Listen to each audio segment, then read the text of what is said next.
வணக்கம் நண்பர்களே. February 19, 2020 இன்றைக்கி இந்தியோ நியூஸ் பேப்பர் அனாலிசிஸை நம்ம பார்க்க போகிறோம். ஒன்ஸ் அகெயின் முக்கியமான நியூஸை மட்டும் Indian national news, international news இதை பார்க்க போகிறோம். ஒருவேளை நீங்கள் civil services exam, TNPSC group 1 exam, group 2 examination இல்லை ஐஏஎஸ் எக்ஸாமினேஷனுக்கு ப்ரிப்பேர் பண்ணுற கேண்டிடேட்டாக இருந்தால் நீங்கள் டெய்லிக்கும் இந்தியோ நியூஸ் பேப்பரை படித்து அதிலிருந்து நோட்ஸை எடுத்து நீங்கள் மெயின்டைன் பண்ணணும்.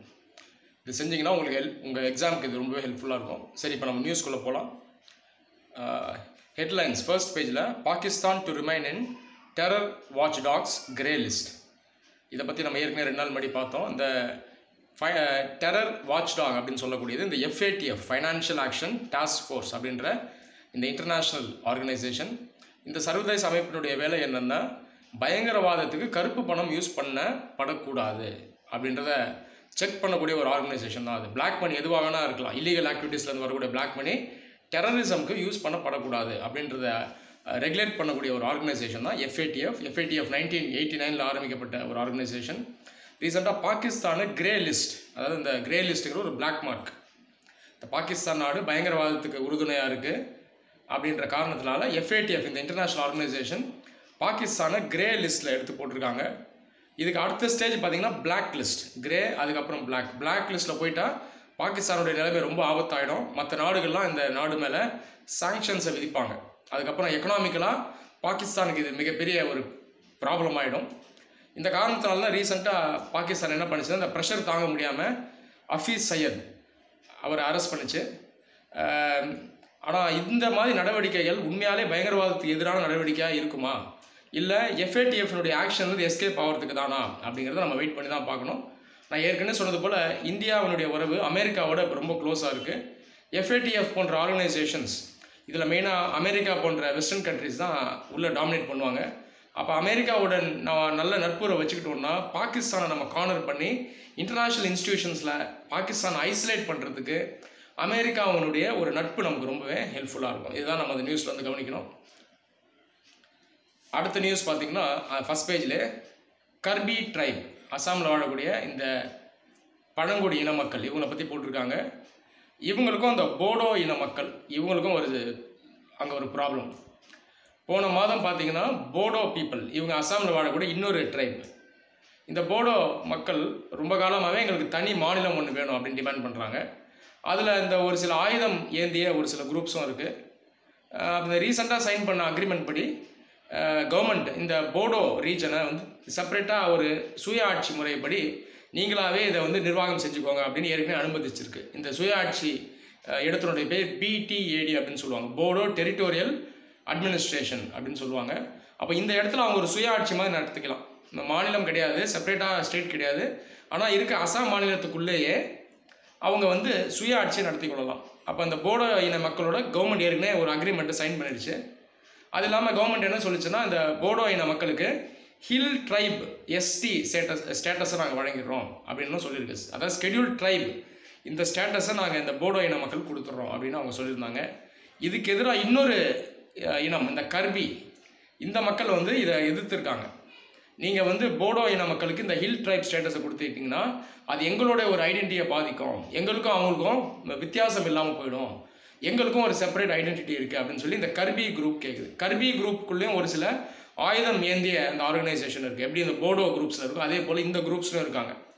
இப்போ கவர்மெண்ட் இந்த போடோஸை மட்டும் திருப்திப்படுத்தினா இப்போ இந்த இன மக்கள்கிட்ட ஒரு பிரச்சனை வரும். அப்போ இந்த போடோஸ் கர்பீஸ் 2 பேரையும் எப்படி சென்ட்ரல் கவர்மெண்ட் ஹேண்டில் பண்ண போகுது அப்படிங்கிறத நம்ம வெயிட் பண்ணி தான் பார்க்கணும். இதில் நம்ம ஒரு டேர்மை ஸ்டடி பண்ணோம், அட்டானமஸ் கவுன்சில்னு சொல்லுவாங்க. இந்தியன் கான்ஸ்டியூஷனில், அரசியலமைப்பில் 5th ஸ்கெடியூல் 6th ஸ்கெடியூல், இந்த 2 அட்டவணையும் எதை பற்றி பேசுதுன்னா பழங்குடி இன மக்கள் வாழக்கூடிய அந்த இடத்த பற்றி பேசுது. இதுக்குள்ளே அவங்க சுய ஆட்சி செஞ்சுக்கலாம்னு சொல்லி ஒரு சில வசதிகளை நம்ம கான்ஸ்டியூஷனுக்கு கொடுத்துருக்கு. District council, autonomous council, regional council அப்படின்னு ஒரு சில சுய ஆட்சி முறையை வழங்கியிருக்கு. அப்போ இந்த அட்டானமஸ் கவுன்சில் இந்த BTADயும் இந்த கர்பி இன மக்கள் வாழக்கூடிய இடங்களும் இப்போதைக்கு இருக்குது. இதை வந்து இந்த கர்பி இன மக்களும் சரி போடோ இன மக்களும் சரி என்ன கேட்குறாங்கன்னா, இந்த அட்டானமஸ் கவுன்சில் மட்டும் எங்களுக்கு பத்தாது, தனி ஸ்டேட்டாக கூட தாங்க, ஃப்யூச்சரில் தாங்க அப்படின்ற டிமாண்டே அவங்க கொண்டு வராங்க. ஆனால் இந்த மாதிரி டிமாண்டை சென்ட்ரல் கவர்மெண்ட் என்கரேஜ் பண்ணிச்சுன்னா இந்தியாவில் இருக்க மற்ற நிறைய இன மக்களும் இதே போல் ஒரு ஸ்டேட்டுக்குள்ளே எங்களுக்கு செப்பரேட்டாக ஸ்டேட்டை பிரித்து கொடுத்துருங்க அப்படின்னு கேட்பாங்க. அப்போ இந்த இஷ்யூவை எப்படி சென்ட்ரல் கவர்மெண்ட் ஹேண்டில் பண்ண போகுதுன்றதை நம்ம வெயிட் பண்ணி தான் பார்க்கணும். அடுத்த நியூஸ் ஃபஸ்ட் பேஜ்லேயே Nirmala Sitharaman finance minister meets industry leaders அப்படின்ற நியூஸ். இது எதனால் இந்த நியூஸ் வந்திருக்குன்னா, இப்போ சைனா நாட்டில் வெடிச்சிருக்கக்கூடிய அந்த வைரஸ் ப்ராப்ளம், அந்த COVID-19 வைரஸ், இதனால் சைனாலேருந்து இம்போர்ட் பண்ணுற நிறைய விஷயங்களை இந்தியா ஸ்டாப் பண்ணி நம்ம வச்சுருக்கோம். அது ஹெவி இண்டஸ்ட்ரி ஆகட்டும், ஆட்டோமொபைல் பார்ட்ஸாக இருக்கட்டும், மற்ற சில கூட்ஸாக இருக்கட்டும், இப்போதைக்கு நம்ம ஸ்டாப் பண்ணி வச்சுருக்கோம். ஸோ அந்த இம்போர்ட்ஸை ஸ்டாப் பண்ணும்போது இன்னொரு முக்கியமான விஷயமும் அடி வாங்கிருச்சு. இந்த மருந்துகளை செய்கிறதுக்கு தேவையான API அப்படின்னு சொல்லுவாங்க, ஆக்டிவ் ஃபார்மாசூட்டிக்கல் இன்க்ரீடியன்ட். APIங்கிறது ஒன்றும் இல்லை, இந்த மாத்திரை மருந்துகளை செய்கிறதுக்கு தேவைப்படக்கூடிய அந்த மூலப்பொருள் தான் API. கிட்டத்தட்ட இந்தியாவுக்கு தேவைப்படக்கூடிய அந்த மருந்துகளுக்கு கிட்டத்தட்ட ஒரு 65-70% APIயை நம்ம சைனாவிலேருந்து வாங்கிட்டு இருக்கோம். இப்போ சைனா கிட்டேருந்து நம்ம அந்த இம்போர்ட்ஸை ரெடியூஸ் பண்ணிட்டு இருக்கனால, இந்த வைரஸ் ப்ராப்ளம்னால இம்போர்ட்ஸை நம்ம ரெடியூஸ் பண்ணிக்கிட்டதுனால இப்போ அந்த முக்கியமான இந்திய மருந்துக்கு தேவையான APIயும் இந்தியாவுக்குள்ளே வராமல் ஒரு பாதிப்படைஞ்சிருக்கு. ஸோ இதுக்கு என்ன முயற்சி எடுக்கலான்னு ஃபைனான்ஸ் மினிஸ்டர் அவங்க டிஸ்கஸ் பண்ணிட்டு வருவாங்க. தேவைப்பட்டால் இந்த APIஸை ஏர்லிஃப்ட் பண்ணி எடுத்துகிட்டு வரலாம், எந்த ஒரு பாதிப்பு இல்லாமல் ஏர்லிஃப்ட் பண்ணலாம் அப்படின்ற ஒரு டிஸ்கஷனும் ஓடிக்கிட்டு இருக்கு. அடுத்து page number 3, city news.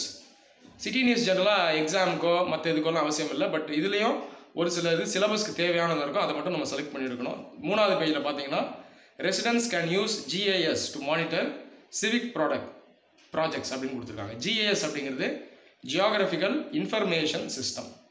Civic ப்ராஜெக்டாக நமக்கு தெரியும், நம்ம சிட்டிஸ் உள்ள வரக்கூடிய இந்த பார்க்கு, ஸ்கூல், அப்புறம் இந்த ஹாஸ்பிட்டல், இந்த மாதிரி ஃபெசிலிட்டிஸ் தான் சிவிக் ப்ராஜெக்ட். ஒரு பிரிட்ஜ் ஆகட்டும், ரோடு ஆகட்டும், லைட்டிங் சிஸ்டம் ஆகட்டும், இதெல்லாம் சிவிக் ப்ராஜெக்ட்ஸ். இந்த சிவிக் ப்ராஜெக்ட்ஸ் வந்து சரியாக நடைபெற்றுட்டு வருதா, இதனுடைய இம்ப்ளிமெண்டேஷன்லாம் கரெக்டாக இருக்கான்னு மக்களே ரிவ்யூ பண்ணிக்கலாம், மக்களே இதை வெரிஃபை பண்ணலாம் அப்படின்ற ஒரு ஃபெசிலிட்டியை கொண்டு வரப்போகுது கவர்மெண்ட்.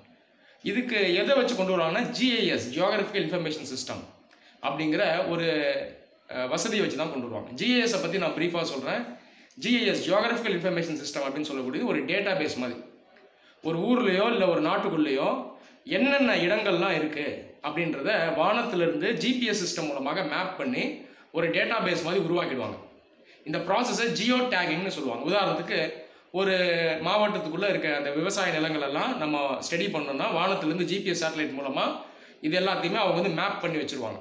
GPS மூலமாகவும் ரிமோட் சென்சிங் சேட்டலைட் மூலமாகவும் எந்தெந்த இடத்துல இந்த விவசாய நிலங்கள் இருக்குது அப்படின்றத மேலேருந்து ஸ்டடி பண்ணி மேப் பண்ணி அதை ஒரு டேட்டா பேஸ் மாதிரி கிரியேட் பண்ணி வச்சுருவாங்க. இது வந்து விவசாயத்துக்கு மட்டும் இல்லை, எல்லாத்துக்கும் யூஸ் பண்ணலாம். இண்டஸ்ட்ரிக்கு யூஸ் பண்ணலாம், ஆஃபீஸஸ்க்கு யூஸ் பண்ணலாம், மற்ற சில அர்பன் பிளானிங் மேனேஜ்மெண்ட் எல்லாத்துக்கும் அதை யூஸ் பண்ணலாம். அப்போ இந்த சிவிக் ப்ராஜெக்ட்ஸை மானிட்டர் பண்ணுறதுக்காக ஒன்ஸ் அகேன் இந்த GIS சிஸ்டமை யூஸ் பண்ண போகிறாங்க. ஸோ GIS சிஸ்டம் யூஸ் பண்ணி நம்ம இருக்க சிவிக் ப்ராடக்ட்ஸ் எல்லாத்தையுமே நம்ம மேப் பண்ணி வச்சுக்கிட்டோம்னா, ஃப்யூச்சரில் மக்கள் நாமே வந்து அதை செக் பண்ணலாம், எந்த அளவுக்கு ப்ராக்ரஸ் ஆகுது. இப்போ ரோட் ப்ராஜெக்ட் எந்த அளவுக்கு வேகமாக நடைபெற்றுட்டு வருது, அது இல்லாமல் ஒரு ரயில் ப்ராஜெக்ட் எந்த அளவுக்கு வேகமாக நடைபெற்றுட்டு வருது, ஒரு பாதாள சாக்கடை இந்த ப்ராஜெக்ட் எந்த அளவுக்கு வேகமாக நடைபெறுறது நாமளே வெரிஃபை பண்ணிக்கலாம்.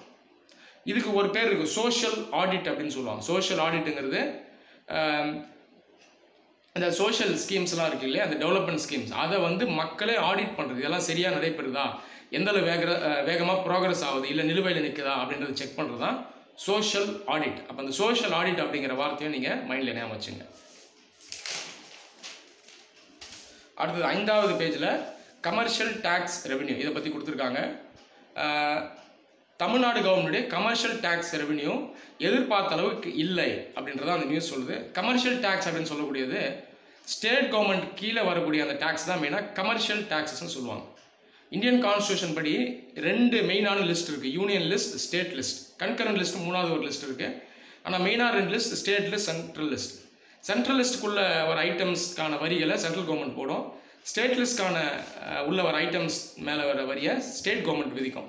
மெயினாக அந்த கமர்ஷியல் டேக்ஸஸ்லாம் ஸ்டேட் கவர்மெண்ட் விதிக்கக்கூடியது தான். கமர்ஷியல் டேக்ஸ் உள்ள எந்தெந்த ஐட்டமில் ஸ்டேட் கவர்மெண்ட்ஸ் விதிப்பாங்கன்னு பார்த்தீங்கன்னா, வேட், அப்புறம் எக்ஸைஸ் டியூட்டி, ஆல்கஹாலில் வரக்கூடிய இந்த எக்ஸைஸ் டியூட்டி, இந்த மாதிரி ஒரு சில டேக்ஸஸ்லாம் ஸ்டேட் கவர்மெண்ட் கிட்ட போய் சேரும். அப்போ இந்த ரெவென்யூ தான் நம்ம கமர்ஷியல் டேக்ஸஸ் ரெவென்யூன்னு சொல்கிறோம். இப்போ இந்த வருடத்துக்கான ரெவென்யூ பார்த்தீங்கன்னா கிட்டத்தட்ட ஒரு 90,000 crores கிட்ட வந்திருக்கு. ஆனால் இது அவங்க எதிர்பார்த்ததை விட, அந்த எஸ்டிமேட்டை விட இது கம்மி தான் அப்படின்னு அவங்க சொல்கிறாங்க. ஸோ ஃப்யூச்சரில் நம்மளுடைய கமர்ஷியல் டேக்ஸஸ் ரெவென்யூவை அதிகப்படுத்த பார்க்கணும்.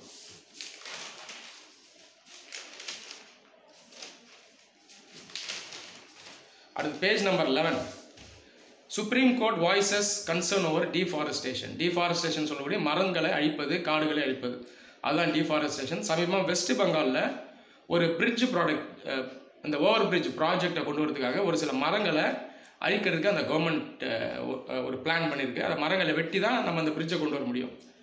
இதை எதிர்த்து ஒரு வழக்கு சுப்ரீம் கோர்ட்டில் வந்திருக்கு. இந்த வழக்கு சம்பந்தமாக சுப்ரீம் கோர்ட் ஒரு அப்சர்வேஷனை பண்ணுது. அப்சர்வேஷன் சொல்லக்கூடியது அதனுடைய ஒரு ஒப்பீனியன் சொல்லுது, அதான் அப்சர்வேஷன். நான் ஏற்கனவே சொல்லியிருக்கேன், இந்த மாதிரி அப்சர்வேஷனை கவர்மெண்ட்டுக்கு சொல்கிறது பேர் ஜுடிஷியல் ஆக்டிவிசம்னு சொல்லுவாங்க. எங்கெல்லாம் கவர்மெண்ட் அதனுடைய டியூட்டியை ஒழுங்காக செய்யாமல் இருக்கோ, ஒரு பொறுப்பில்லாத முறையில் நடந்துக்குதோ, அந்த இடத்துல நீதித்துறையான கோர்ட்டே உள்ளே வந்து கவர்மெண்ட்டுக்கு அட்வைஸ் பண்ணணும். அதான் ஜுடிஷியல் ஆக்டிவிசம். நீதித்துறை செயல் முனைவு. நீங்கள் செய்யல அந்த வேலையை நாங்கள் செய்கிறோம், நாங்கள் அட்வைஸ் பண்ணுறோம், இதில் நீங்கள் கவனிப்போடு இருங்கன்னு சொல்கிறது தான் ஜுடிஷியல் ஆக்டிவிசம். இந்த இடத்துல என்ன சொல்லுதுன்னா, வெஸ்ட் பெங்காலில் நீங்கள் இந்த மாதிரி மரத்தை வெட்டி பிரிட்ஜை கொண்டு வர்றது தப்பு. பிரிட்ஜு தேவை தான், ஆனாலும் ஒரு மரத்தை அழித்து நீங்கள் கொண்டு வரக்கூடாது. மரத்தினுடைய சேவை அதிகம். அது வந்து இந்த அளவு இவ்வளோ டன் கணக்கில் ஆக்சிஜனை வெளியிடுது, அதுதான் நம்ம சுவாசிக்கிறோம். கார்பன் டை ஆக்சைடு அது ஸ்டோர் பண்ணி வச்சுக்குது. அப்போ அதனுடைய சேவையும் அதிகம், அதனுடைய மதிப்புமே பார்த்தீங்கன்னா crores ஆஃப் ருபீஸ்க்கு போவோம். அப்போ நீங்கள் இந்த மரங்களை வெட்டுறது வந்து சரி கிடையாது. வேணும்னா நீங்கள் இன்னும் எக்ஸ்ட்ராவாக செலவு பண்ணி ஒரு அண்டர் கிரவுண்ட் ப்ராஜெக்டாவோ இல்லை வேறு ஒரு ரூட்லேயோ அந்த பிரிட்ஜுங்களை கொண்டு போங்க அப்படின்னு சுப்ரீம் கோர்ட் சொல்லுது. இதில் ஒரு டேர்மை நம்ம கவனிக்கணும், அன்சஸ்டைனபிள் டெவலப்மெண்ட் அப்படின்றது. இது நியூஸில் இல்லை, நான் சொல்கிறேன் உங்களுக்கு. ஸோ இதே நோட் பண்ணி வச்சுக்கோங்க. சஸ்டைனபிள் டெவலப்மெண்ட் என்னென்னா நிலைத்தன்மை கொண்ட ஒரு வளர்ச்சி. நிலைத்தன்மை கொண்ட வளர்ச்சிங்கிறது சுற்றுச்சூழலை பாதிக்காமல் கொண்டு வர வளர்ச்சி தான் நிலைத்தன்மை கொண்ட வளர்ச்சி. இப்போ மரத்தை அடிச்சுட்டு பிரிட்ஜு கொண்டு வந்தால் அது சஸ்டைனபிள் டெவலப்மெண்ட் கிடையாது, அது நிலைத்தன்மை கொண்ட வளர்ச்சி கிடையாது, அது ஒரு அன்சஸ்டைனபிள் டெவலப்மெண்ட் ஆகிடும். அப்போது இயற்கையும் நம்ம பாதுகாத்து வைக்கணும், டெவலப்மெண்ட்டையும் கொண்டு வரணும். அதுதான் சஸ்டைனபிள் டெவலப்மெண்ட் அப்படின்னு சொல்கிறோம். அப்போ அந்த சஸ்டைனபிள் டெவலப்மெண்ட்டுக்கு ஒரு அட்வைஸை சுப்ரீம் கோர்ட் வந்து அளிக்குது. அதுதான் அந்த ஜுடிஷியல் ஆக்டிவிசம் மூலமாக செய்யுது.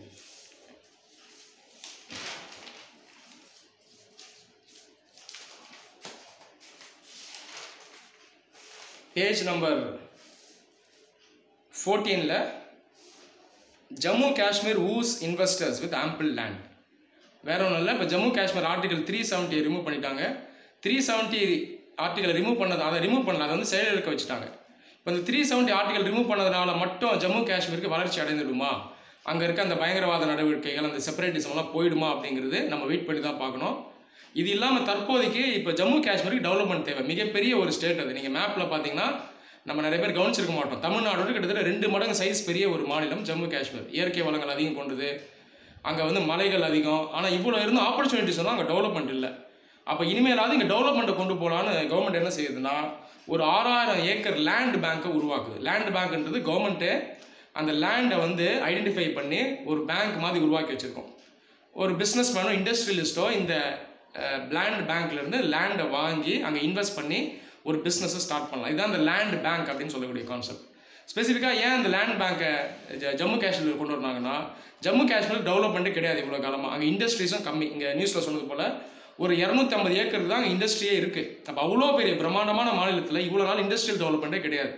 இண்டஸ்ட்ரியல் டெவலப்மெண்ட் கொண்டு வந்தால் தான் வேலை வாய்ப்பு வரும். வேலை வாய்ப்பு வந்தால் தான் இளைஞர்கள் வேலை செய்வாங்க.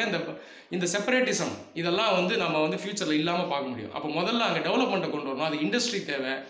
அதுக்கான அந்த நிலத்தை யார் எடுத்துகிட்டு வராங்கன்னா கவர்மெண்ட்டே, ஸ்டேட் கவர்மெண்ட்டே கொண்டு வரணும். அப்போ அந்த 6000 ஏக்கருக்கான லேண்ட் பேங்க் உருவாக்கி இன்வெஸ்டர்ஸ்லாம் நீங்கள் வாங்க, எங்களுடைய மாநிலத்துக்கு வந்து இன்வெஸ்ட் பண்ணுங்கள் அப்படின்னு ஸ்டேட் கவர்மெண்ட் சொல்லுது. ஜம்மு காஷ்மீர் பொறுத்த வரைக்கும் நான் ஒரு சில விஷயங்களை சொல்லணும். ஜம்மு காஷ்மீர் பார்த்தீங்கன்னா அதனுடைய ஜியாகிரபி கிளைமேட்லாம் ரொம்ப இந்த யூரோப்பியன் கண்ட்ரிஸ்க்கு ஈக்குவலாக இருக்குது. இப்போ சுவிட்சர்லாந்து போன்ற நாடுகளில் எப்படி கிளைமேட் இருக்குமோ அந்த கிளைமேட் நம்ம ஜம்மு காஷ்மீரில் இருக்குது. நிறைய பேர் நம்ம இந்தியர்களே அதை உணர்றது கிடையாது. ஒரு சில இண்டஸ்ட்ரீஸ்க்கு இதெல்லாம் ரொம்ப suitable. Watch industry, electronic industry, IT industry. அது இல்லாமல் வேளாண்மையில் பார்த்தீங்கன்னா இந்த ஹார்டிகல்ச்சர், இந்த ஆப்பிள், ஆர்கிட்ஸ் இதெல்லாம் க்ரோ பண்ணுறதுக்கு ஜம்மு காஷ்மீர் ரொம்ப சூட்டபிளான ஒரு இடம்.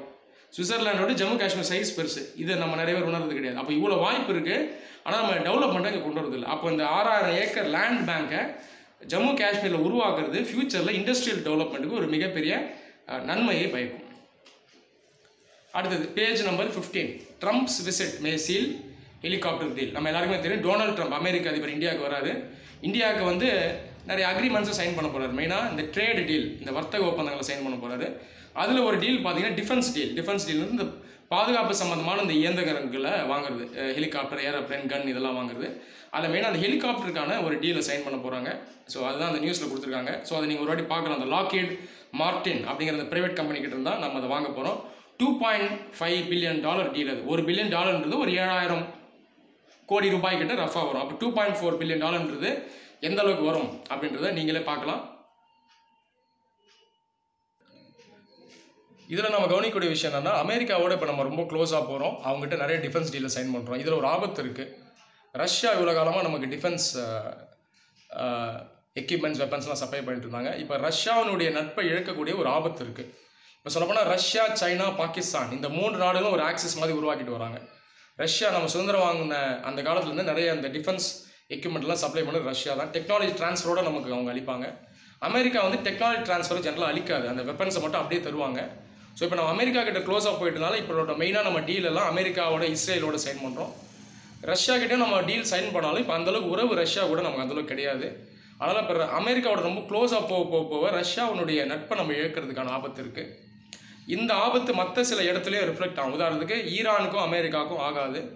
ஈரான் மேலே அமெரிக்கா எக்கனாமிக் சாங்ஷன்ஸ் விதிச்சிருக்கு. ஒரு சில நேரங்களில் இந்தியா மேலுமே அந்த அழுத்தத்தை செலுத்தி ஈரான் கூட நீங்கள் நட்புறவு வைக்கக்கூடாதுன்னு அமெரிக்கா நம்மளை சொல்லுது. அப்போ அமெரிக்காவுடைய நட்புறவு நமக்கு உபயோகமாகவும் இருக்குது, பாதகமாகவும் இருக்குது. இதை நம்ம இந்த விஷயத்துலையும் கவனிக்கணும்.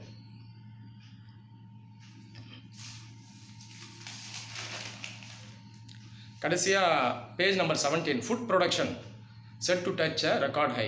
ஃபுட் ப்ரொடக்ஷன் இருக்கிறது அரிசி, கோதுமை, இந்த கிராப்ஸ் தான் ஃபுட் கிராப்ஸ். இந்தியாவில் இருக்கக்கூடிய main stable food graphs. So இந்தியாவுடைய ஃபுட் ப்ரொடக்ஷன் பார்த்தீங்கன்னா கிட்டத்தட்ட 290 மில்லியன் மெட்ரிக் டன்ஸ்.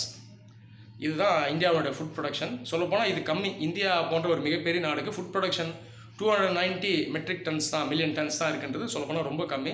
அந்த காலத்தில் டாக்டர் அப்துல் கலாமே இன்னைக்கு தேதியில் 400 மில்லியன் மெட்ரிக் டன்னாவது நீங்கள் கொண்டு வந்துடணும்னு சொன்னார்.